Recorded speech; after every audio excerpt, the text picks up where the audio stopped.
Hello there, class. Today is March 11, 2026.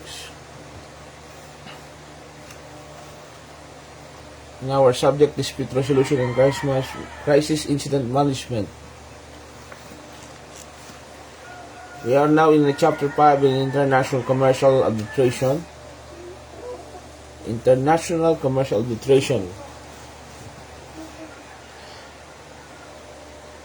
This is the part 2 of our topic in international commercial arbitration, and we discuss about many aspects.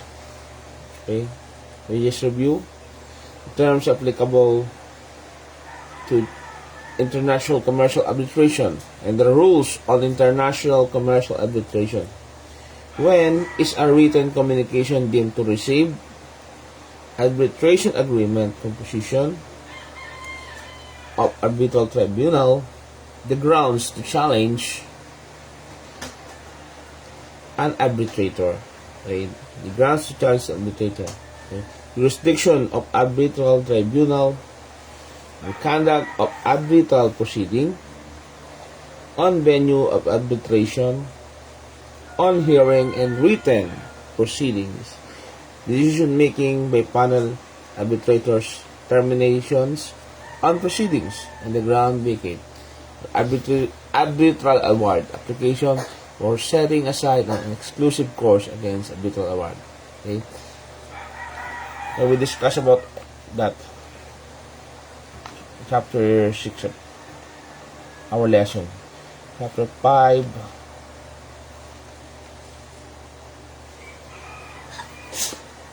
okay.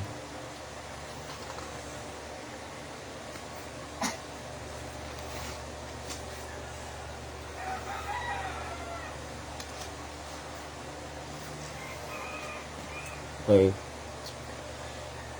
We discuss about international commercial arbitration. I hope we understand this class. Section Kilo, Section Delta, Section Hotel and India. Third year. I hope you understand this lesson. I expect you to understand this international commercial arbitration. We have part 1 of this video and audio that I said last meeting. Okay. The scope of IRR. Okay. We understand that the Republic Act 9285 on international commercial arbitration. The rules on international commercial arbitration.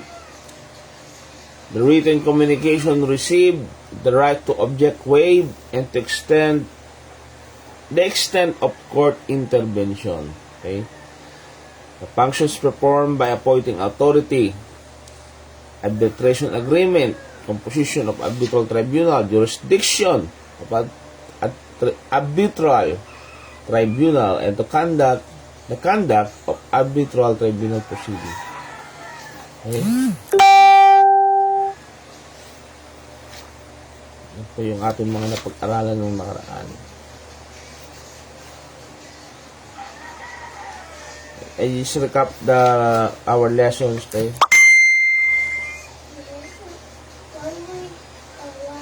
Importance.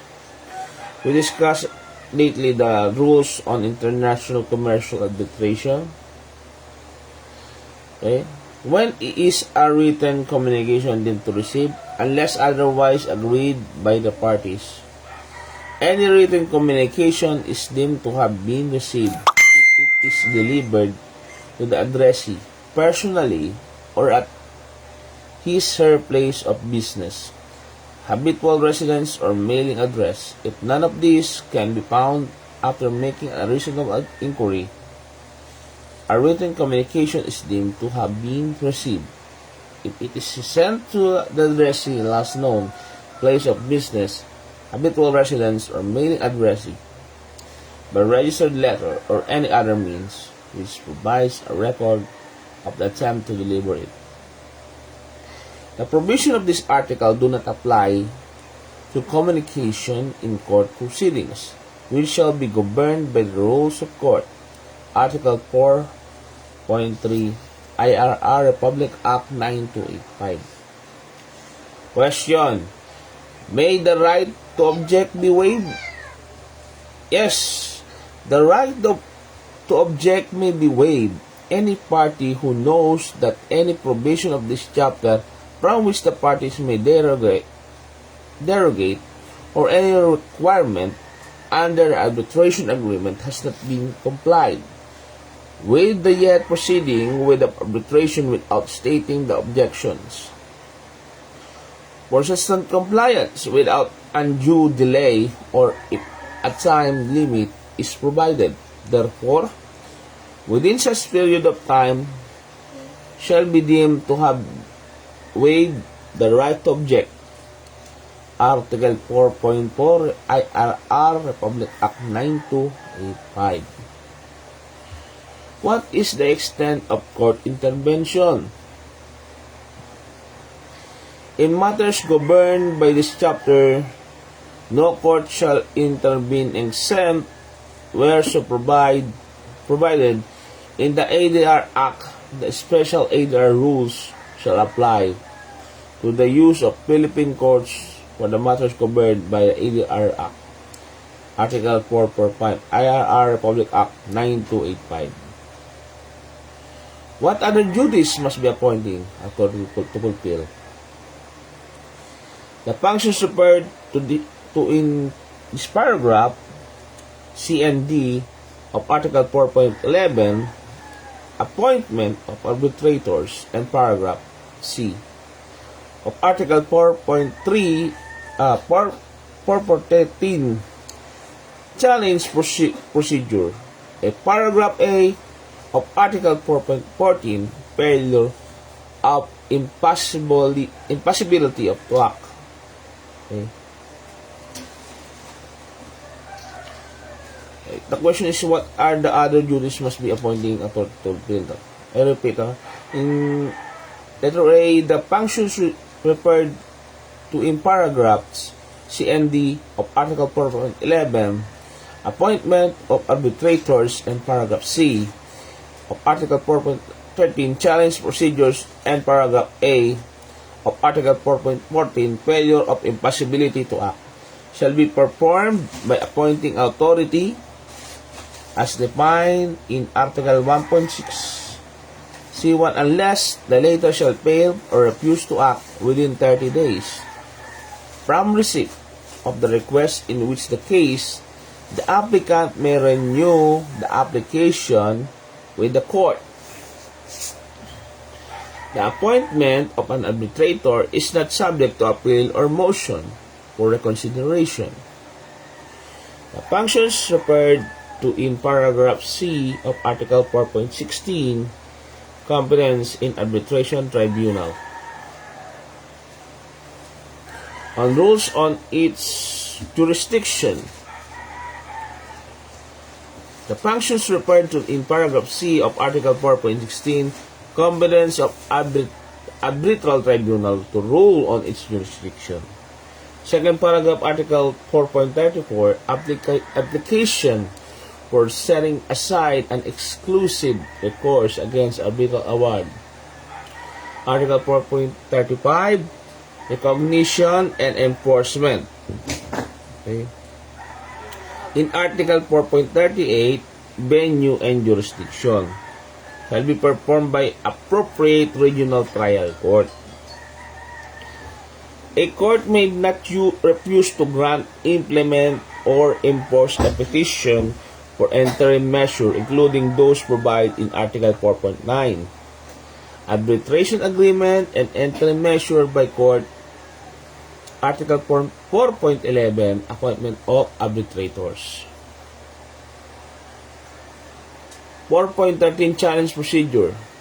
Article 4.24 and Article 27, court assistance in taking evidence on the sole ground that the petition is merely an auxiliary relief and the principal action is pending with the arbitral tribunal. Article 4.6 IRR Public Act 9285.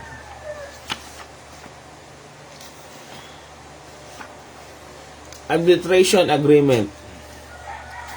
An agreement as defined in Article 1.6 A4 is in writing if it is contained in a document signed by the parties or in an exchange of letters, telex, telegrams, or other means of telecommunication which provides a record of the agreement, or in an exchange of statements or claim and depends in which the existence of an agreement, or in an exchange of statements of claim and depends in which the existence of an agreement is alleged by one party or not defined by another. The reference in contract to a document containing an arbitration clause constitutes an arbitration agreement, provided that the contract is writing and the reference is such as to make the clause part of the contract. Article 4.7 IRR Republic Act 9285. The following are the rules when the substantive claim is before the court. The court before which an action is brought in a matter which is the subject of an arbitration agreement shall, if at least one party so request of both parties thereafter, refer to the parties to arbitration unless it finds that the arbitration agreement is null and void, in operation, incapable of being performed. Where an action referred to a previous paragraph has been brought, arbitral proceedings may nevertheless be commenced or continued. And an award may be made while the issue is pending before the court. Where the action is commenced by against multiple parties, one or more of whom parties to arbitration agreement, the court shall refer to arbitration agreement. The court shall refer to arbitration those parties who are bound by the arbitration agreement, although the civil actions may continue as to those who are not bound by such arbitrations agreement. Article 4.8 IRR Republic Act 9285. May a party request for an interim measure of protections before or during the arbitral proceedings? Yes. It is not incompatible with an arbitration agreement for a party to request from the court before the constitution of arbitral tribunal or during arbitral proceedings an interim measure of protection and for the court to grant such measure. Okay? To the extent that the arbitral tribunal has no power to act or is unable to act effectively, a request for interim measure of protection or modification thereafter as provided for and in a matter of indicated in Article 4.17, power of tribunal or order interim measures may be made with the court. The rules of interim or provisional relief provided for in paragraph C of Article 4.17 of this rule shall be observed. A party may bring a petition under the article before the court in accordance with the rules of court or the special ADR rules, Article 4.9, IRR Republic Act 9285. Composition of an arbitral tribunal. How many arbitrators may be a parties agree upon? The parties are free to determine the number of arbitrators. Failing such determination, the number of arbitrators shall be 3. Article 4, Article 10, Republic Act 9285, IRR. The following procedures govern the appointment of arbitrators. No person shall produce by reason or his/her nationality from acting as an arbitrator unless otherwise agreed by the parties. The parties are free to agree on a procedure of appointing the arbitrator or arbitrators, subject to provision of paragraph D and E. of this article. Failing such agreement in arbitration with 3 arbitrators, each party shall appoint 1 arbitrator, and the 2 arbitrators thus appointed shall appoint the 3rd arbitrator. If any party fails to appoint the arbitrators within 30 days of receipt of a request to do so from the other party, or if the 2 arbitrators fail to agree on the 3rd arbitrator within 30 days of their appointment, shall be made upon request of a party by appointing authority.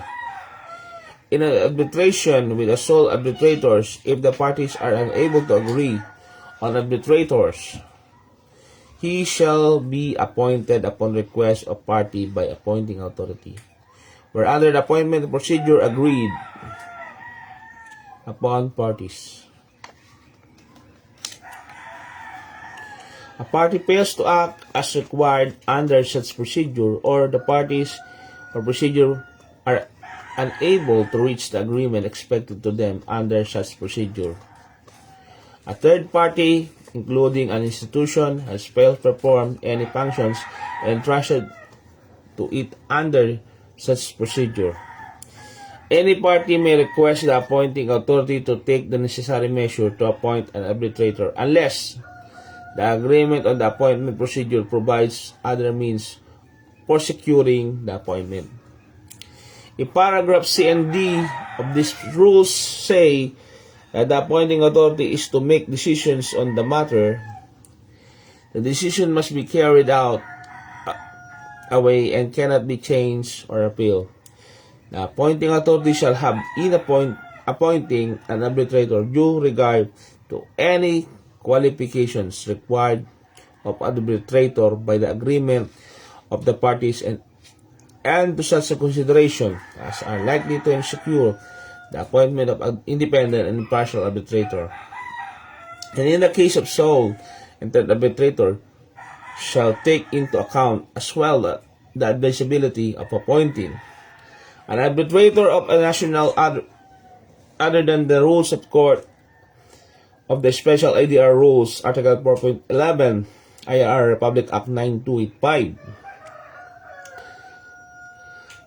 The grounds to challenge an arbitrator as the following. Okay? When a person is approached in connection with his or her possible appointment as an arbitrator, he or she, impartially or independence, an arbitrator from the time of his or her appointment and throughout the arbitral proceedings shall, without delay, disclose any such circumstance to the parties unless they have already been informed of them or him or her.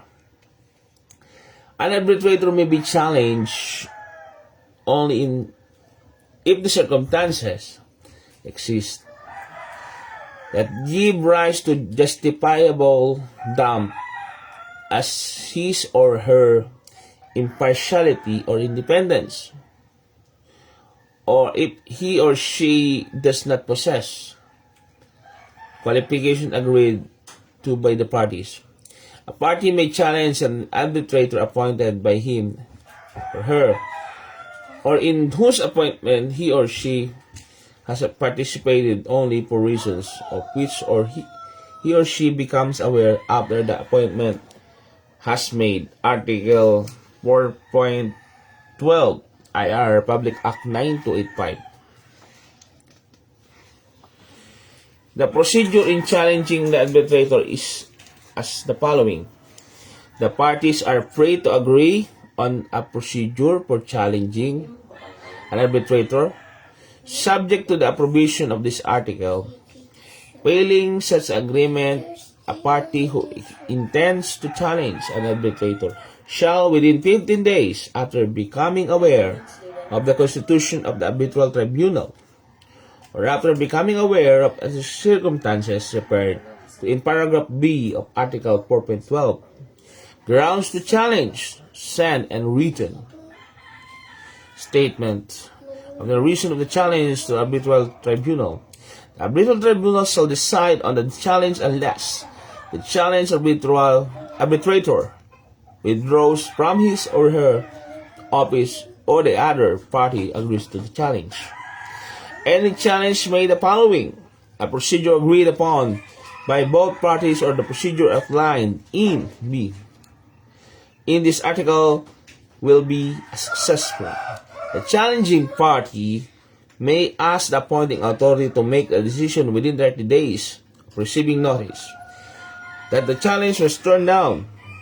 This decision will be final and cannot be challenged or appealed while such request is pending. The arbitral tribunal, including the challenge arbitrator, may be continued the arbitral proceedings and make an award. A party may bring petition under the article before the court in accordance with the rules of court or the special ADR rules, Article 4.13, IRR Republic Act 9285.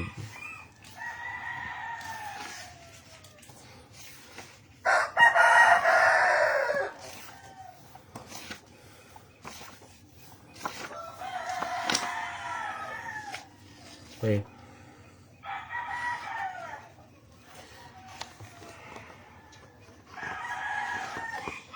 What is the extent of court intervention? Yeah. Discuss natin.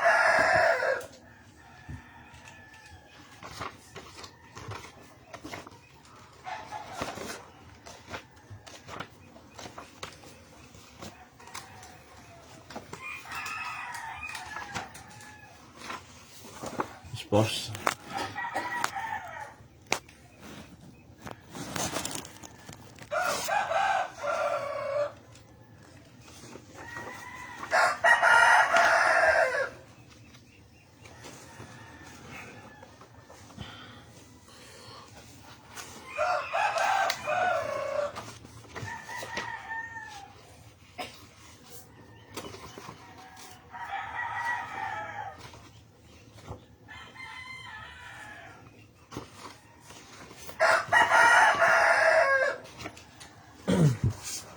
How about the consequences? How about the consequences if there is a failure or impossibility to act as an arbitrator? Okay.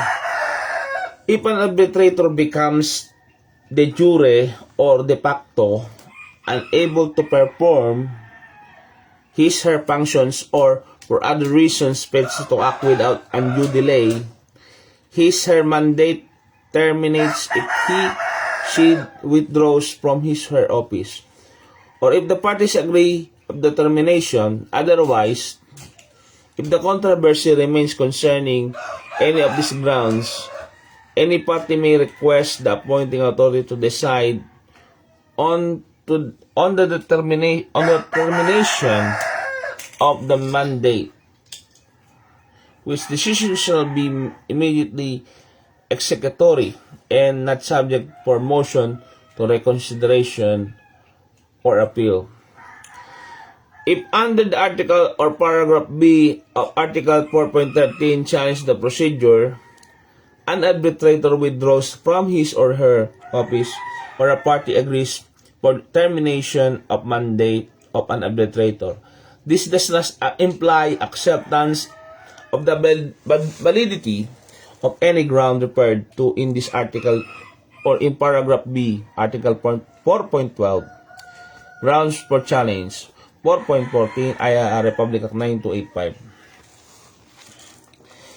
The consequences if the mandate of arbitrator is terminated.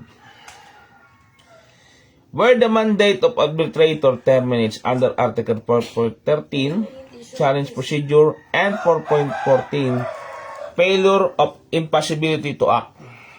Yung una po, change procedure sa Article 4.13, yung impossibility to act or failure is 4.14.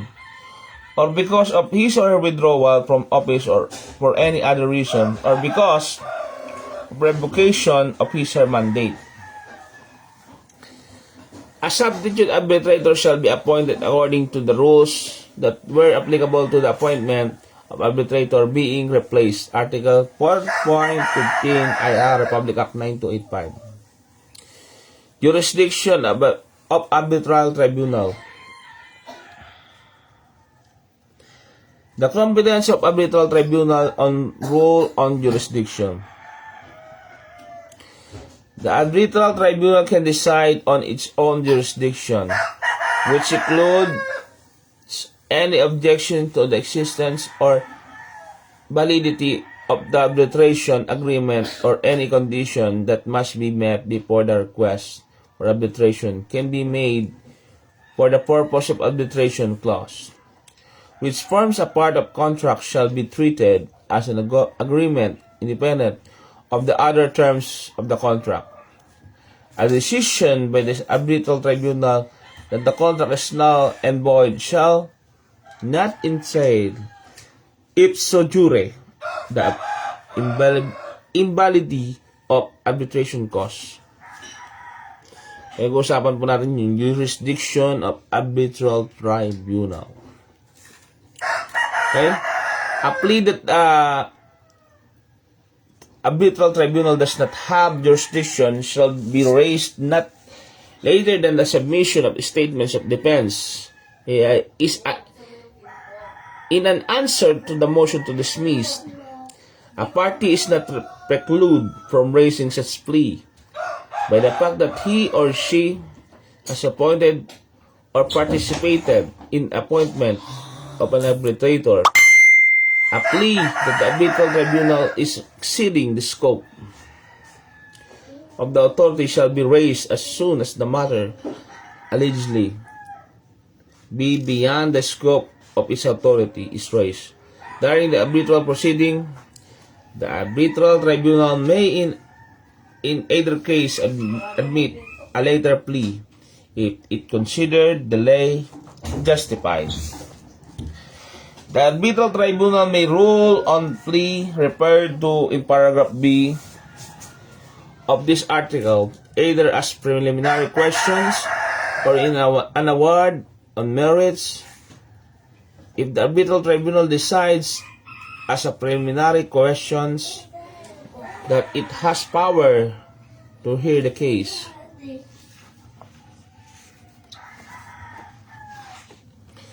any party can ask the regional trial court to make a decision within the 30 days of receiving notice of the decisions. The regional trial court decisions will be final and cannot be changed or appealed.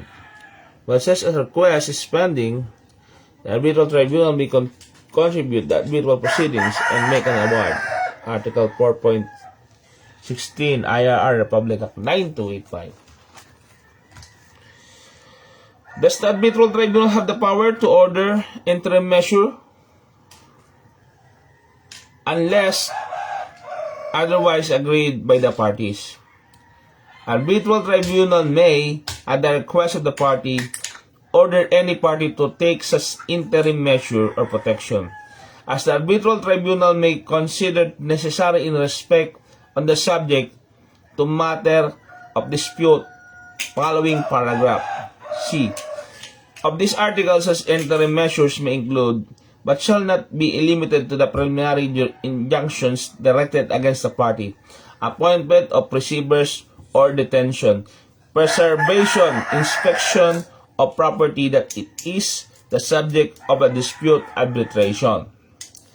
After constitution of arbitral tribunal and during the arbitral proceeding, a request for interim measures of protection or modification thereof shall be made with the arbitral tribunal.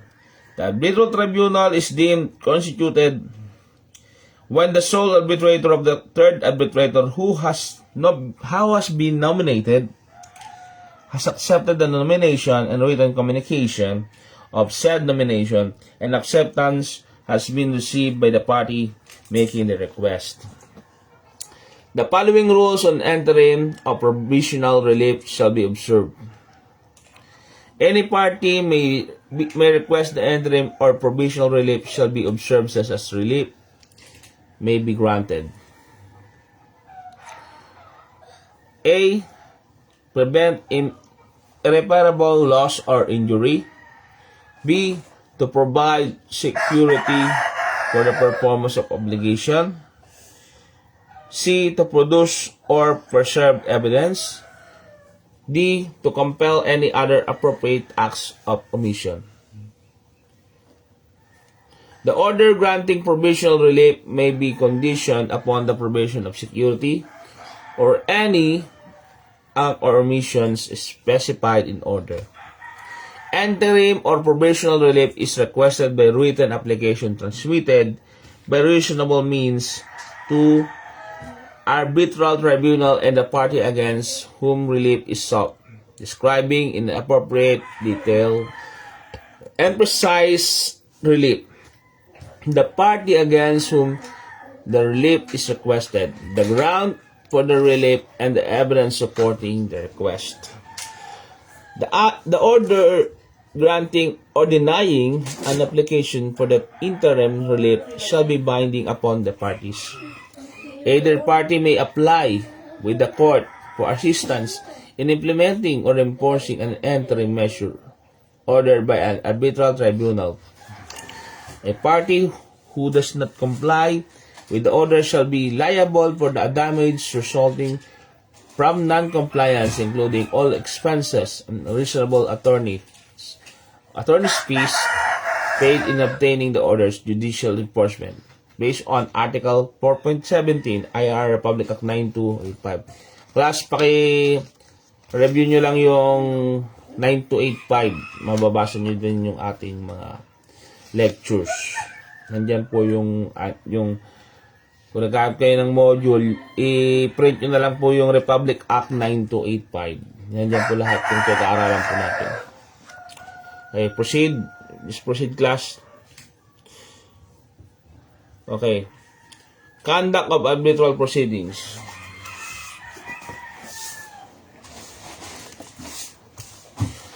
On treatment of parties, the parties shall be treated with equality and each shall be given a full opportunity of presenting his or her case. Article 4.18 IIR Republic Act 9285. On the determination of the rules procedures, subject to the provision of this chapter, the parties are free to agree on the procedure to be followed by the arbitral tribunal in conducting the proceedings. Failing such agreement, the arbitral tribunal may be subject to his chapter conduct the arbitration in such manner as is considered appropriate, unless the arbitral tribunal considered it is inappropriate. The ancestral arbitration rules adopted by the ancestral on 28th of April 1976 and the United Nations General Assembly on 15th of December 1976 shall apply subject to the following clarification. All references to the Secretary General of the Permanent Court of Arbitration at the Hague shall be deemed to refer to the appointing authority. The power conferred upon the arbitral tribunal includes the power to determine the admissibility, relevance, materiality, and weight of the any evidence. Article 4.19 IR Republic Act 9285. On venue of arbitration, the parties are free to agree on the place of arbitration. Failing such agreement, the place of arbitration shall be in Metro Manila unless the arbitral tribunal, having regard of the circumstances of the case, including the convenience of the parties, shall decide on the different place of arbitration. Notwithstanding the rules stated in the paragraph A of this provision, the arbitral tribunal may, unless otherwise agreed by the parties, meet at any place it is considered appropriate for consultations among its members, for hearing witness, expert, or the parties, or for inspection of goods and other property or documents. Article 4.20 IR Republic Act 9285. On the commencement of arbitral proceedings, the arbitration process for a certain dispute starts when the respondent receives a request for that dispute to be sent to arbitration. unless both parties agreed to something different. Article 4.21 IRR Republic Act 9285. Okay? Our basis is in Republic Act 9285 class. On the language to be used, just review the Republic Act 9285. Okay. The parties are free to agree on the language or languages to be used in arbitral proceedings. Failing such agreement, the language to be used shall be English.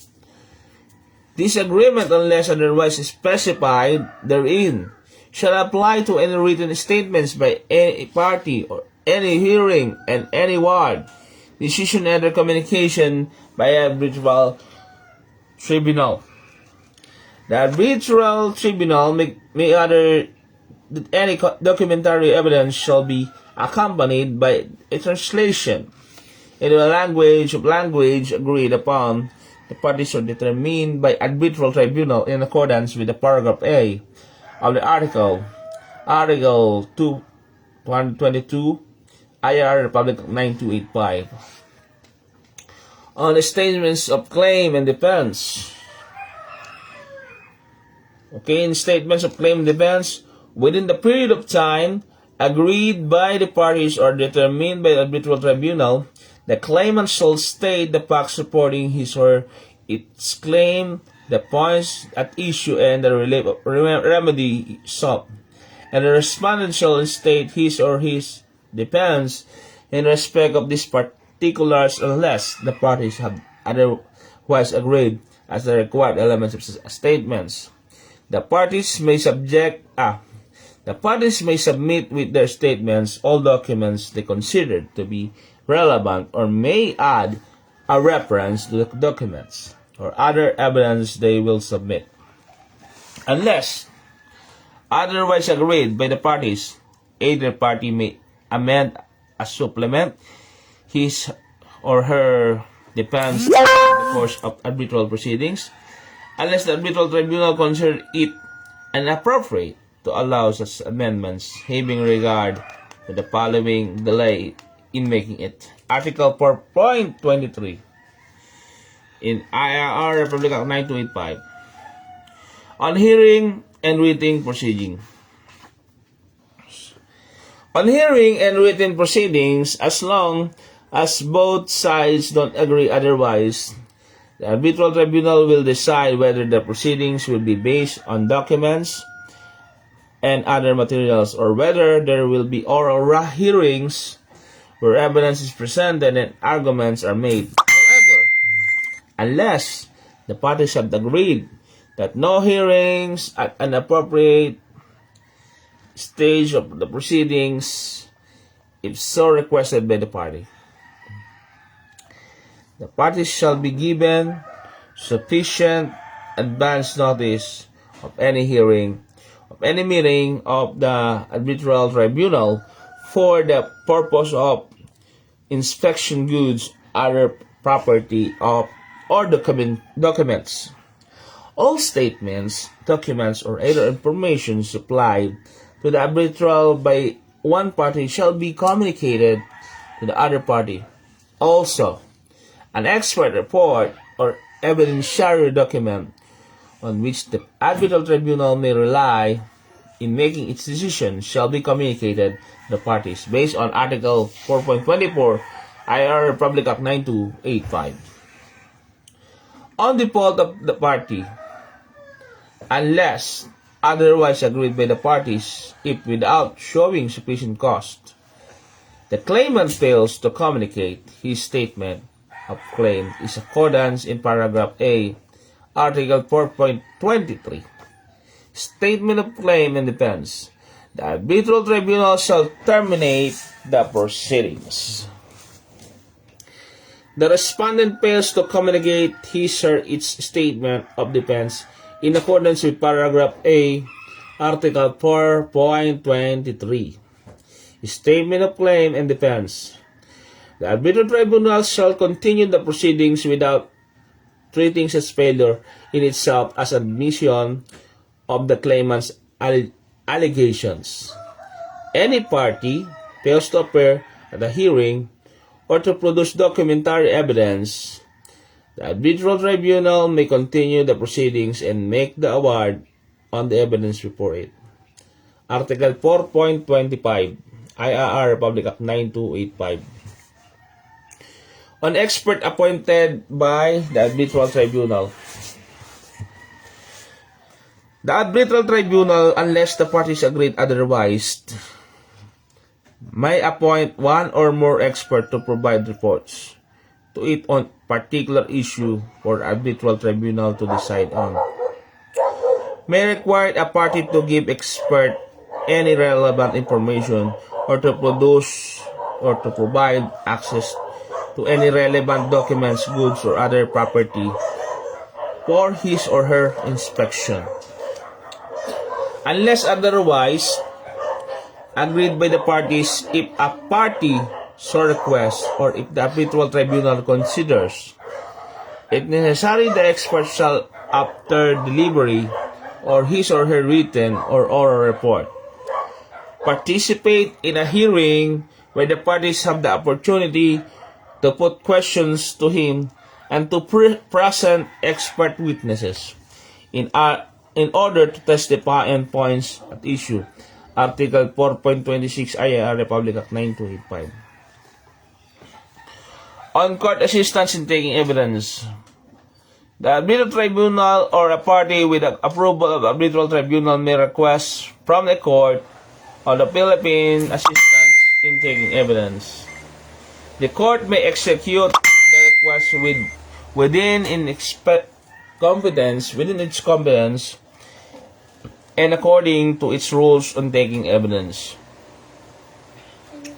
The arbitral tribunal shall have the power to require any person to attend a hearing as a witness.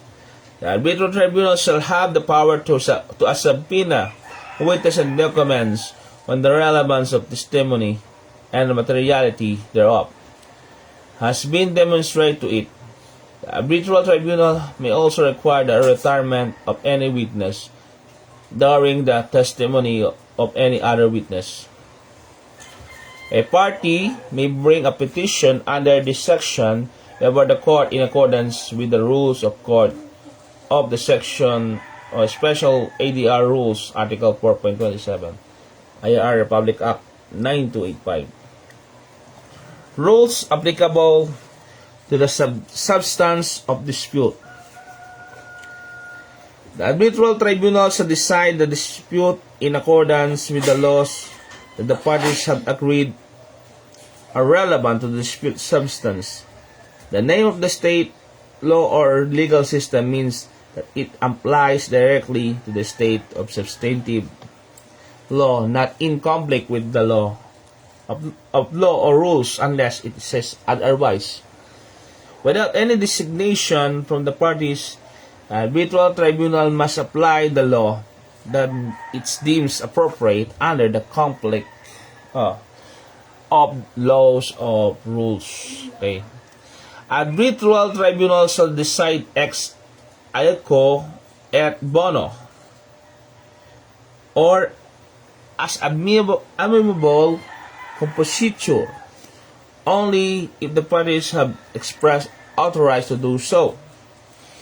In all cases, the arbitral tribunal shall decide in accordance with the terms of the contract and shall take into account and usage of the trade applicable to the transactions. Article 28 of the Republic Act 9285. Okay, before we proceed to the chapter, okay, just tackle this decision making by the panel on the arbitrators. In arbitral proceedings with more than one arbitrator, any decision of the arbitral tribunal shall be made, unless otherwise agreed by other parties by the majority of its member. However, questions of procedure may be decided by the presiding arbitrator if so authorized by the parties of or all members of the Arbitral Tribunal. Article 4.29 of IRR, Republic Act 9285. Settlement. If the parties agree to end arbitration process, the arbitral tribunal must do, and if asked by both sides and not opposed by the tribunal, record the settlement in the form of the arbitral award with agreement terms. An award on agreement or agreed terms shall be made in accordance with the provision of Article 4.31, form and contents of award, and shall state that it is an award, such as award, that the same status and effect as any other award on the merits of the case. Article 4.30 IRR Republic Act 9285. Thank you for listening this chapter. This is the part 2 of your class in regards to dispute resolution and crisis management incident in chapter 5 in international commercial arbitration. Thank you for listening and watching.